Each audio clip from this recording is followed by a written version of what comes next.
So this is day 18. This is 18C, and we're looking again at the historical weight of the biblical manuscripts as history.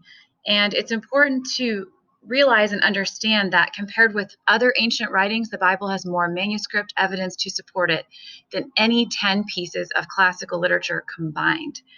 As an example, one of the more prevalent copies in history is the Gallic Wars written by Caesar. There are about 10 authentic copies or portions of it. For the New Testament, there are over 5,400 New Testament copies. Amazing. And the gap in years from when they were written to when they were transcribed is so close. So the red is the number of copies, the blue is the gap in years. So you have 25 years or less. Whereas with what we talked about with Caesar, 10 copies, 1,000 gap in years.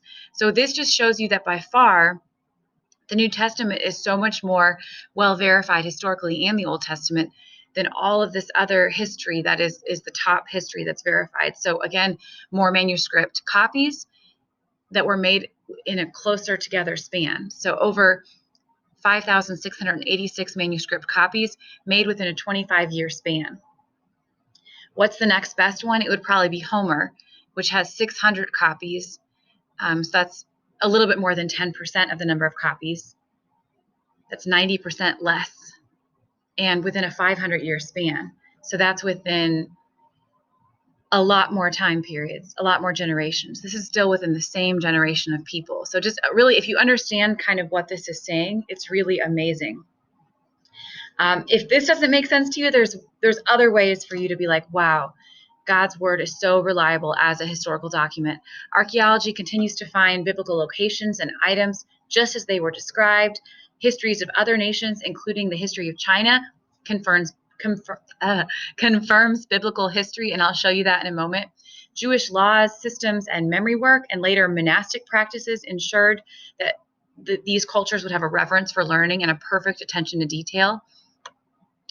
And these people and these times were under extreme scrutiny. They were the center of the world. You know, the Bible emerges from that crossroads of the world. So people are really watching to see, is this accurate? Are they saying what is true?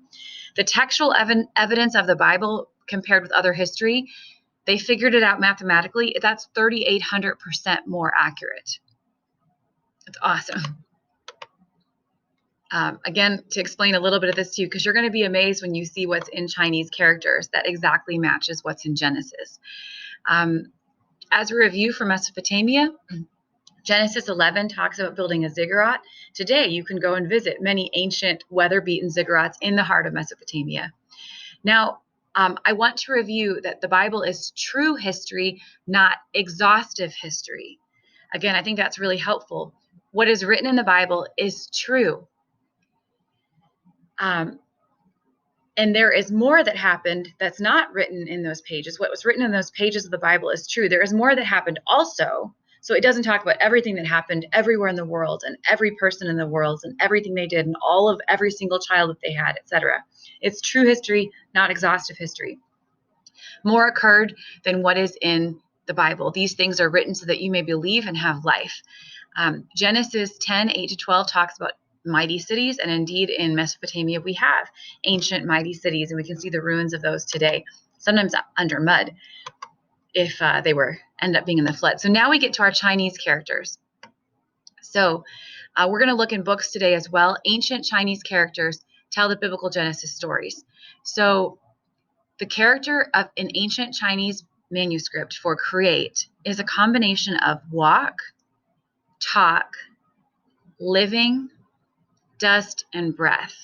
And talk are a combination of living, dust, and breath, and mouth.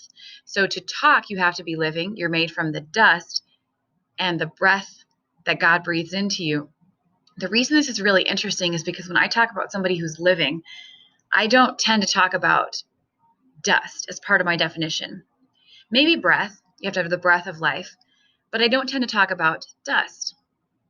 But in order to talk, God forms us from the dust of the earth. He breathes life into us. That's what we learn about men from Genesis, men and women become living and then walking, and that's to create.